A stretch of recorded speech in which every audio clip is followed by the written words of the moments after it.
So one of the questions I always get is, what is the ideal resume template? Should it look like this? Should it look like that? But this is what I want to tell you guys, okay? At the end of the day, what did I say? At the end of the day, the ideal resume is one that gets the attention of a recruiter or a hiring manager. And you want them to get and you want the resume to get the attention in a good way. Do you understand me? Let me make sure you guys can really see me here. A good resume, the ideal resume, is the one that gets the attention of the recruiter or the hiring manager. Now, we're going to talk about the things that you can have in your resume to increase your chances, right, of it capturing the attention. But that's what I want you to know. So don't get hung up on, oh, I got all these different templates and maybe they're organized a little bit differently. That's fine. What's the content of the resume? It's the content of the resume that's ultimately going to determine whether a hiring manager or a recruiter reaches out to you. So if you got it, tell me, got it in the chat, because that is very important for you to know. Okay, so now that we have that out of the way, let's talk about the benefits of having an effective resume, because sometimes people really don't understand. And like you guys told me yesterday, and I see, got it, awesome, Mama, thank you. Like I asked you yesterday, how do you apply? And a lot of you said you were mass applying, you were clicking quick apply on LinkedIn, you were not really paying attention to what you were sending to the recruiter or to the company, right? That's important. And that's what we're going to talk about here today. So there are some benefits of making sure that you are using an effective resume. How many of you have, and I say, okay, Charles got it, Aramide got it, Mojisola got it, perfect. How many of you have heard the word ATS before? If you haven't, it just means applicant tracking system. So most organizations have a system that they run resumes through, okay? So when they run a resume through that system, if your resume is not in the right ATS format, or if the content in your resume doesn't have all the keywords they're looking for, it's going to go in a separate pile from the pile that goes to the recruiter for final consideration. And to be honest, I've heard some recruiters say that they manually look at all resumes, but that ATS system is still kind of categorizing all the different resumes. So the first thing you want to know is that one of the key benefits of having a good resume is that it gets you past that ATS system that's being used by companies to automatically screen resumes. Okay, so whether you know it or not, there's a system in the back end that's actually tracking or keeping track of your resumes, and you want to make sure that the resume you're using is ATS friendly. All right, and so like I said, you want to make sure that your resume is ATS friendly. When you're looking for resume templates online, search for words like, I'm looking for a sample ATS friendly resume.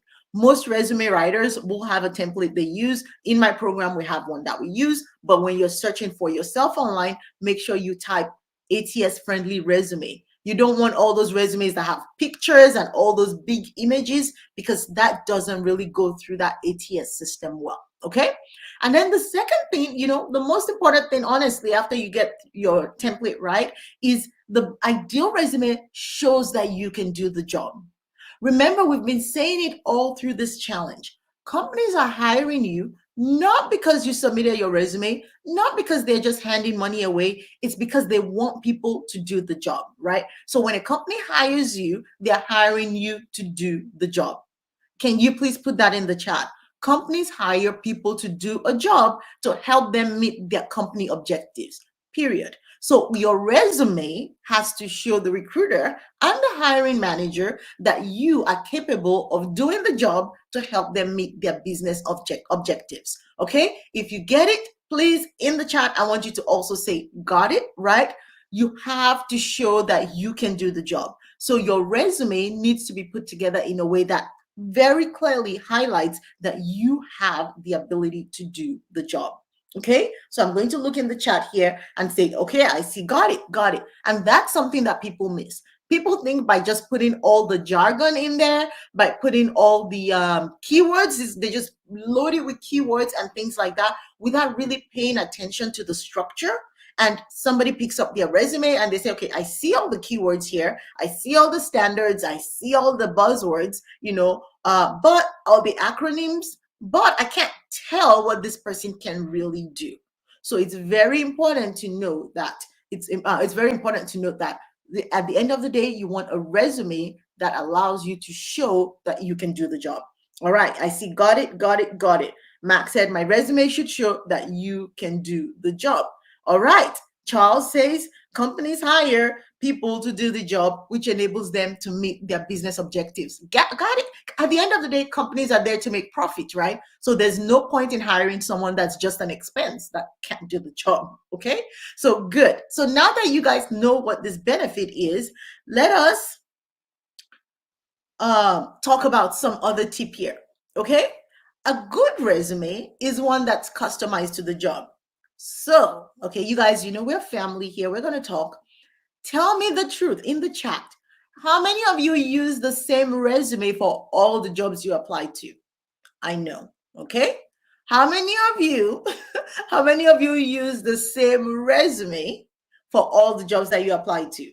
And I know somebody has to say yes, because every single time I do a workshop or I do a challenge or I do a training and I ask this question, I always get a yes. So I know. Okay, Razak, thank you for being very, very honest with me. Okay, Ade said he stopped doing that. Perfect. So you might have attended one of my prior trainings. So Abosede says most times the same resume with little tweaks. Guys, if you're looking for a job that's going to pay you well, you have to do the work. Okay. So a good resume is customized to the job role. In fact, on my channel, I'll talk about some of the other things I have on my YouTube channel for you to benefit from.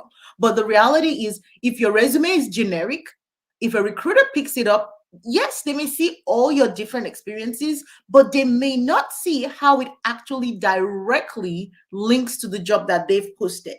So again, this goes to your resume showing you can do the job. And a good way for you to show it is by actually customizing your resume to the job. So one thing I teach is, it doesn't mean you have to start every resume from scratch, but every time you apply to a job, you definitely take a look at the resume you have, okay? And customize it, tweak it a bit to make sure that it lines up very well with the role that you are looking for. Got it? Okay, so Retriever says at times it is exhausting. Yes, I know it's exhausting. By the end of the day, if you're looking for results, that is what you want to do. And Suleiman said they don't. Perfect. So that means if you're not using the same resume, you're customizing your resume, and that means you are doing the right thing. So again, this is, if you don't take anything else away from here today, take this one thing. You should customize your resume to meet the job role. So in the chat, I want to see the word customize, customize, customize, because that is one thing I want you to take away from here today. All right. You must customize your resume, because if you don't, then you are reducing your chance of the system saying that it's a good match with the role. And then when the recruiter or the hiring manager are looking at your resume, they don't really see the linkage between what you know and what they are looking for. All right. Customize, customize. I see you guys in the chat. Mojisola, Aramide, Charles, Abosede. Customize your resume. Okay, perfect. So you guys are already learning, because I can see you guys are active here. So let's keep going, because I do want to make time for questions at the end today. So key resume components. Okay, many of you might know this already, but I decided I wanted to still cover this here with you guys today. So your resume should have at least some key components. I'm going to cover 5 that your resume should have. So the first one is the name and the summary. Let me make this big so you can really see it, right? Your name, your contact information should be at the top. It's 2023. You don't need to put your full address on there. You just need to put your phone number and your email address. You don't need to put your home address. So your name and summary should be on your resume, right? And you should have a pretty good summary of your prior experience. So think of this as your introduction to yourself at the top of your resume. So have that as a summary of the skills that you need or that you have related to the job. So that's the top, your name at the top, and then the summary, a skills summary area.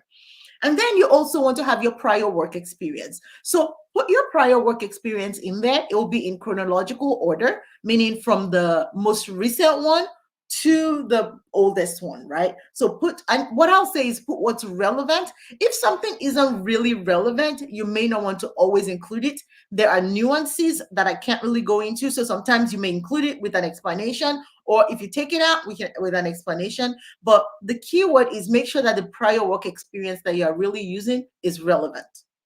Another thing is depending on how many years you've worked, right? If you've worked 15, 20 years, you don't necessarily want to put all the old experiences, right? So one of the things I've heard some resume writers say is they only put the last maybe 7 to 10 years on the resume. Anything older than that, you don't want to put it on there because ageism is real, and they may, figure out that maybe you're older if you really have old experience on your resume.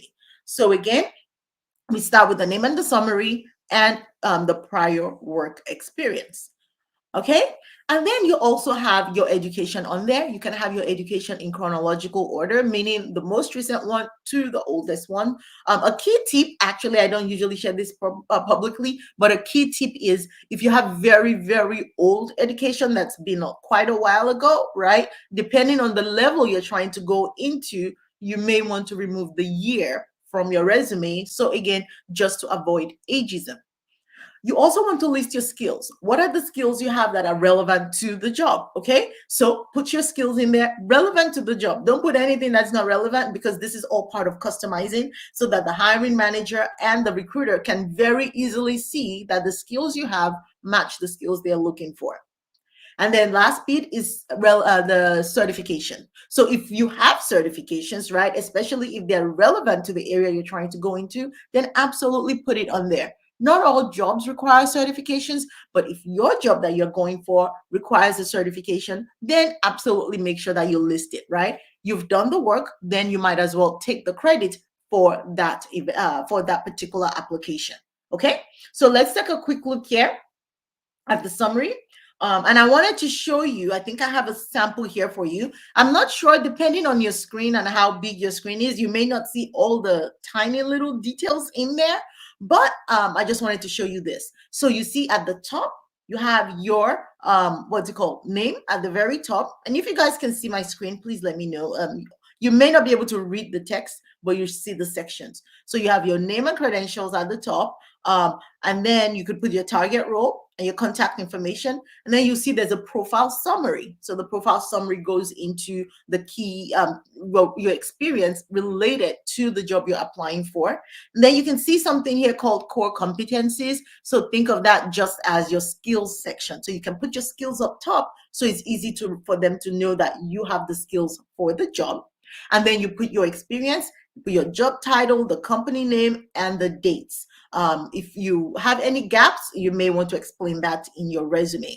And you see that below we have education and certification and other experience. Other experience is only if necessary. If you don't have anything relevant, take it out.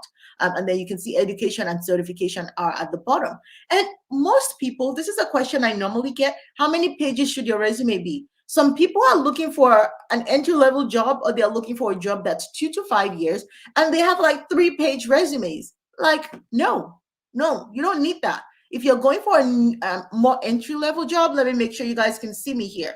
If you're going for a role, right, that's more entry-level, or that's just a few years of experience, you don't need 3 to 5 pages of a resume. Your resume can ideally fit in 1 page. If you do have a lot of relevant experience, and maybe you're going in on a more experienced level, then you can have up to 2 pages. But 1 to 2 pages for most of you that are on this call, because this is a break into tech challenge. So that means that you are still trying to break into tech. So 1 or 2 pages, or 1 to 2 pages should be sufficient. Try as much as possible to fit it in 1 page. If it doesn't fit because you have other relevant experience on your resume that you really think will help you with the job, then by all means you can go into 2 pages, but don't try to go over 2 pages. So if you're listening to me, what's the maximum number? For most of you here, you have you're just going into tech, right? You're not going in as a manager, director, or whatever. So tell me in the chat, how many pages should you have on your resume? I want to make sure you're hearing me. How many pages should you have on your resume? Let me see. How many pages should you have on your resume? So Abosade is asking a question here. What if you have over 10 years experience in another field? The keyword for your resume is always relevant, relevant, relevant. So even if you have 10 years of experience in other fields, what part of that is relevant to the job that you're applying to. So the fact that you have 10 years does not mean you have to have 3 to 4 pages of resumes, right? So you can still try to fit that into 1 to 2 pages, because think about this. A recruiter has so many people, right, that they are so many resumes that they are looking at. So a recruiter has so many resumes they're looking at. They don't want to be reading 3 to 5 pages of resumes that are repeating the same thing over and over. They want to quickly see the resumes that include the key information they want, and they move on. If it's too long, more than likely they'll just move it to the side. Okay, so don't make it too much. And I'm looking in the chat. Okay, I see your responses now.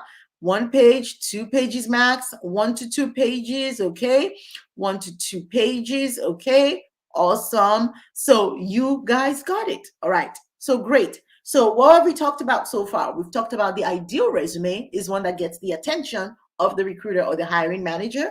We've talked about customizing your resume. We've talked about, let's see here, we've talked about customizing your resume. We've also talked about the fact that your resume should be using an ATS-friendly format, right? Because the ATS-friendly format is one that's going to get through that applicant tracking system, and that you want to show, your resume wants to show that you are the best person to perform that job. And we've also talked about the sections of a resume. You want your name section, like you guys can see on the screen, your name, your contact information, the summary, skills, prior experience, education, and certifications. Those should be the key areas for your resume. Unless for whatever reason, a company, because sometimes in the federal space, they need, for the United States, in the federal space, they might need a different resume template. But for most organizations, this is what you need to have. Okay, so good. We're doing good so far. So next, I want to talk about identifying skills for your resume, because a lot of people sometimes email me, what should I put on my resume? How should I find information for my resume? Let's talk about it. Okay, so there are 3 things or 3 skills that I'll say you need to have on your resume.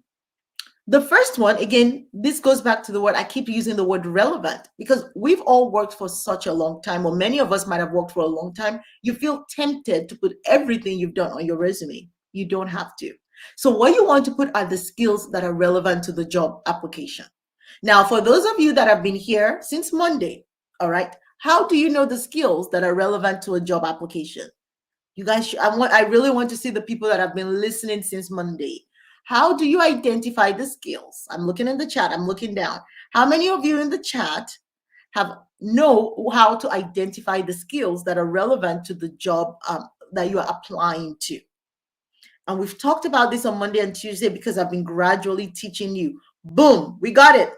Job description. I don't know why, but I always get the best students. You guys are awesome. Okay, so the job description is going to be what tells you what skills you need to have in your resume. So whatever skills you have, take them and analyze them against the skills in the job description. Okay, and that's what you put in your resume. Now, I'm not asking you to lie. If you don't have the skills, what did I tell you you need to do? If you don't have the skills, if you have a skills gap, what do you do? Okay, I'm looking in the chat. So, okay, I see more people saying, check the job description, check the job description, check. Okay, so, and thank you again. Retriever, you are doing very well today. If you don't have the skills, learn it. I am not here telling you to lie and just put the job description on your resume, because if you get a call back for an interview, you're going to have to do well on the interview. So, but what I'm saying is, whenever, like, you probably already have a skill set, right? So for you to be applying to a job in that field, it means you already know that you can do the job. Okay, so if you know you can do the job, but you're still wondering what skills to put on your resume, look at the job description. That will give you a very good idea of what to put on your resume. And this goes for any field. I'm not talking about any specific field. Any field that you're going into, this approach, this strategy should still work. So make sure you acquire skills if you don't have them, so you can confidently put them on your resume. So that's the first one.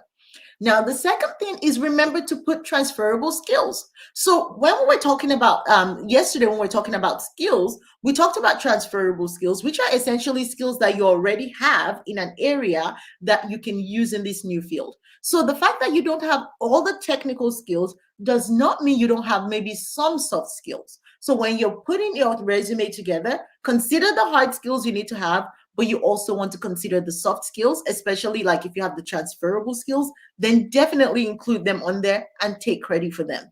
As a reminder, an example I was giving you guys, because you guys know I teach IT audit, but I have students that maybe were project managers.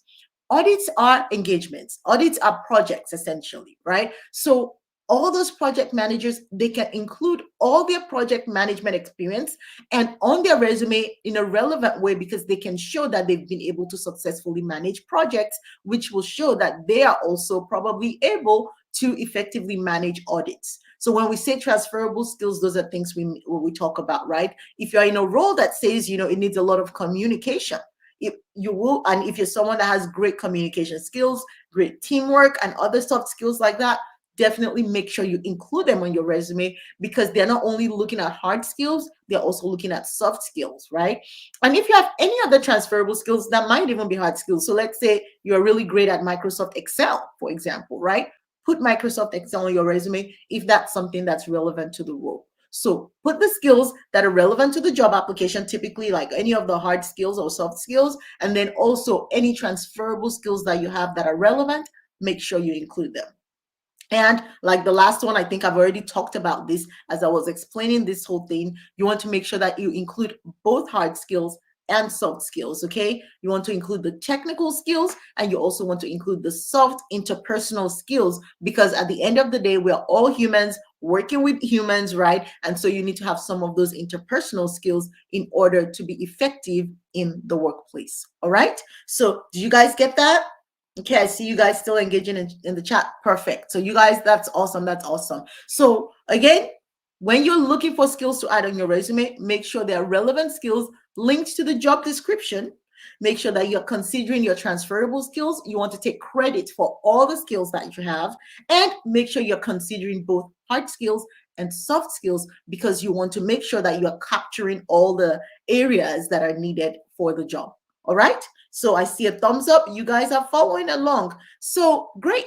Now, one other tip I always like to share. Okay. Remember yesterday, I think it was yesterday, we talked about being flexible. And one of the things was making sure that you're following along with, you're keeping up with trends. Well, AI is a trend, artificial intelligence. And with AI, you have ChatGPT, very, very popular tool. So you can actually use ChatGPT to help you with creating or updating your resume. So if you don't know how to do that, after this session is over, go to my YouTube channel. I think I have 2 or so trainings on ChatGPT and how to use it for your resume. Make sure you take a look at those, because we won't be able to go into ChatGPT today.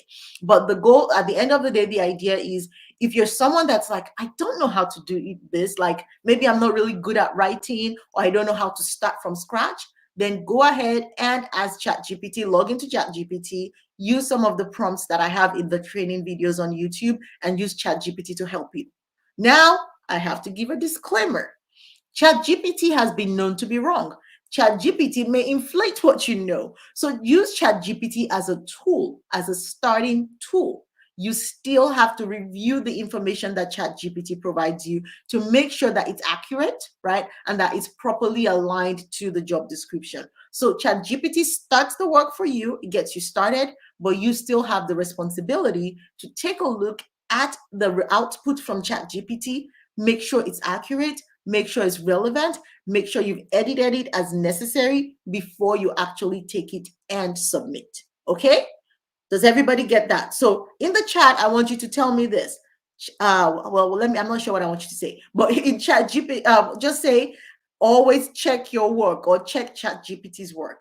Actually, let me make it easier for you, because you might be on your phone. So verify, type verify in the chat if you understand what I'm saying. And by verify, I mean, whenever chat GPT comes up with data for your resume, you always have to verify it before you use it. Okay? All right, Emmanuel said yes. Perfect. So make sure that you are verifying ChatGPT's work. Verify. I see you guys, Kade, Emmanuel. All right, Razak. Perfect, perfect, perfect.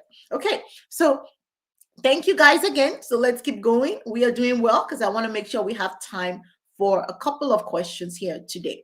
So again, make sure that you have put your resume questions in the chat. because what I'm going to do shortly is actually go through the questions and answer some of your questions.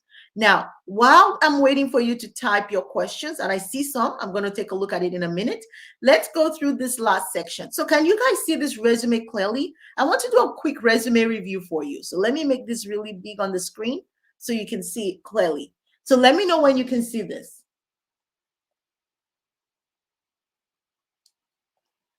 Okay, so on the screen, I think I see you guys see this. That's great. On the screen, I just put a blurb, a sample resume that, sometimes I'm reviewing. So in our program, we do resume reviews, but this is a generic resume. It's not a particular person, but I want you to show me. I want to ask you guys. All right. Aramide said, Claire, you can see perfect. So for all of you on the call today, tell me, based on this small resume you're seeing on the screen, what's missing?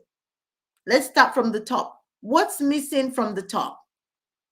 Because what I'm doing here is I want to see if you guys actually understand, right? If you guys actually learned something today, and if you had this resume, what's missing from the top that you are going to need to add? Summary. Great. Ade, you got it.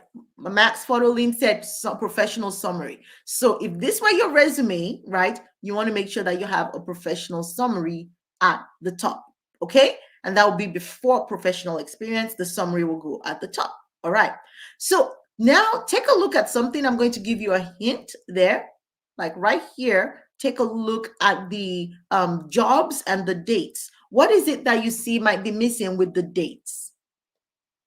What do you see might be missing with the dates? Or there's something going on with the dates there.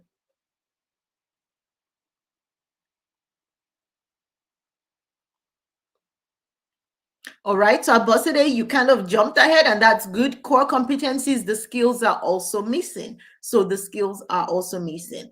Fabulous Z said gap. Exactly, there's a gap. So there's a job here that says it ends January 2020, and another job starts June 2020. And that's okay. That's real. Because I mean, this year, over many fields, not just IT, across the board, there were some, layoffs across companies. So you may have a gap. But one of the things that you would consider is explaining what that gap is. It may be on your resume or it may be in the application, but whenever you have a gap, just have it at the back of your mind that you need to fill that gap somehow. Maybe if you went back to school or you were doing something else during that time, please make sure that you try and fill gaps when possible. Okay?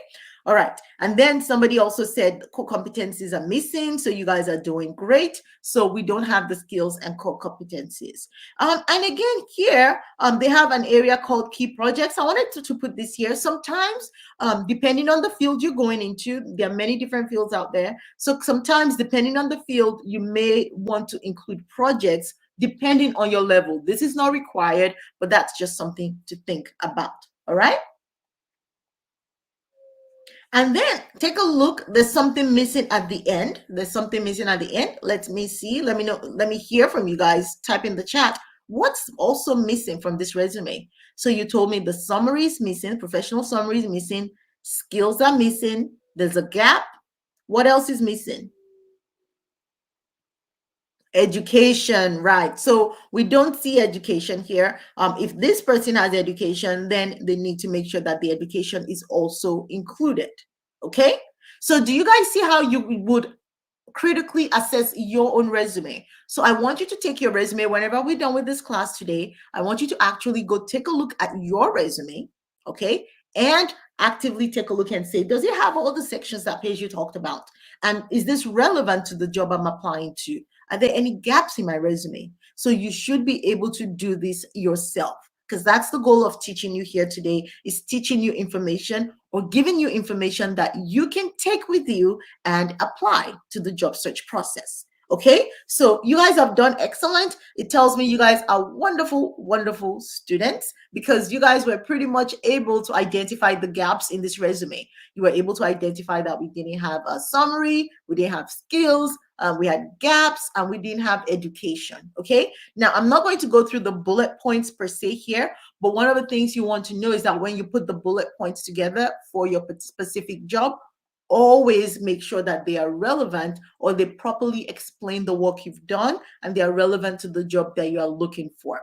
Now, you guys, I think I mentioned it on Monday, but some of you might be new here today. So on Friday, we have a special guest. She's a professional resume writer. So she's actually going to come and do a full 45 minutes of pure resume training. She's going to talk about transferable skills. You want to be live, okay? You want to be live on that call. If there's any call you want to be live on, that's the call, because she's actually someone that gets paid for her services. So if she's going to be here, then you want to make a good use of that time. All right, so that's this slide. So let's do a quick review of what we've learned today, and then I'll go into the Q&A because I want to make sure we have time. So what did we talk about today? Today we started off by talking about the ideal resume. It's the resume that gets your call back, right? So the resume that can show a recruiter or a hiring manager that you can do the job. You want to make sure you use an ATS-friendly resume. You want to make sure that your resume is also customized to the role that you're applying for. Another thing is we talked about the key components. You want to have your name, your contact information, your profile summary, your skills, your education, and your prior experience in chronological order. So the most recent experience, the most recent education when you're putting that information on your resume. Okay. And then we talked about identifying skills for your resume. You can identify skills based on what's in the job description. If you don't have all the skills, then please go out there and look to acquire the skills so that you can actually confidently put them on the resume. I mean, the last thing you want is to get an interview and you don't do well on the interview. Or let's say you actually somehow pass the interview, then you can't do the job because you don't have the skills. So you don't want to do that. Always make sure you acquire the skills when you are looking to move into the field. And then we also talked about using your transferable skills. Any transferable skills that you have from any other field, it's good for you to put it on your resume. Take credit for it. You already have the skills, so take credit for the transferable skills. And last but not least, you want to make sure you're including both hard skills and soft skills because you want to have a well-rounded resume. And at the end, we did a review of a resume and you guys did excellent by identifying the issues with that resume.